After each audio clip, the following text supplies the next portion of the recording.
The last shot of Succession isn't a defeat. It's something quieter and worse, a compromise. As the black car pulls away from Waystar for the final time, Shiv Roy reaches over and puts her hand on Tom's armrest. There's no warmth in it, no grip, just surrender. Most people watched that scene and figured she lost, that Tom outplayed her, that the Ek from St. Paul somehow ended up running her father's empire while she rode shotgun. But rewind her story from the beginning, and a different picture forms. Shiv didn't lose the throne to Tom. She built the exact cage she ended up locked inside of. One decision at a time. Go back to Season 1. Shiv's whole identity is built on being the one Roy kid with a conscience. She works for Gil Avis, a Bernie Sanders type running for president, while her brothers claw at each other for their father's approval. Her ego runs on one comforting idea. She's better than Kendall and Roman because she chose to stand outside the blast radius.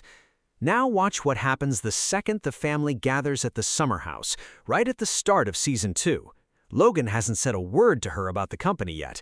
No offer is on the table. But her brother, Roman, clocks it the moment he sees her. She's already cut off her hair. Gone is the loose, easy political staffer look. In its place, something sharp, something corporate. She hadn't been offered the crown yet. She'd already dressed for it. That same hunger for control is exactly why she marries Tom. Ask yourself, why would someone as status-obsessed as Shiv Roy end up with a mid-level executive from Minnesota?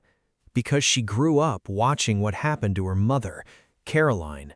She watched a powerful man take a woman and slowly empty her out, so she picked someone she believed she could always outrank. On their wedding night, not months later, not after some slow unraveling, but that same night, she tells Tom she wants an open marriage. It isn't liberation, it's a warning shot. Here's what she didn't account for. While she coasted on her last name, Tom actually learned the game. He absorbed every humiliation Logan threw at him and made himself so useful to Lucas Matson that when it came time to hand someone the company, it wasn't the Roys, it was the son-in-law who never stopped proving himself.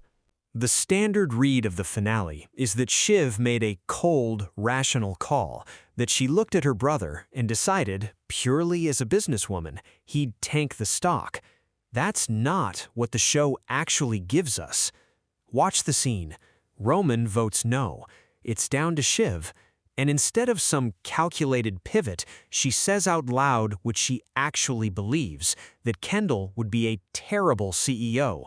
She brings up the cater waiter he killed back in Season 1. And Kendall's response isn't guilt, it's confusion. He genuinely has to ask which one she means. Then he plants his feet and claims the job as his birthright because he's the eldest boy. Which isn't even true, Connor is. When Roman throws that back in his face, Kendall snaps and goes after him physically. That's the moment. Not a spreadsheet, not a strategy memo. Shiv looks at her brother and says the line the whole finale had been building toward, that she loves him, but she can't stomach him. That's not boardroom logic. That's a sister who would rather burn the family's last asset to the ground than spend one more year underneath him. So she casts the vote, Matson gets the company, she walks out to that car. Look at what's actually left standing. Her brother is hollowed out on a bench by the water, her husband holds the title she spent her whole life chasing, and she's carrying the next Roy, the one piece of leverage nobody can take from her, and also the one thing that guarantees she can never fully leave. She's tethered to a man who will never fully trust her again, folded into the role of the silent corporate wife.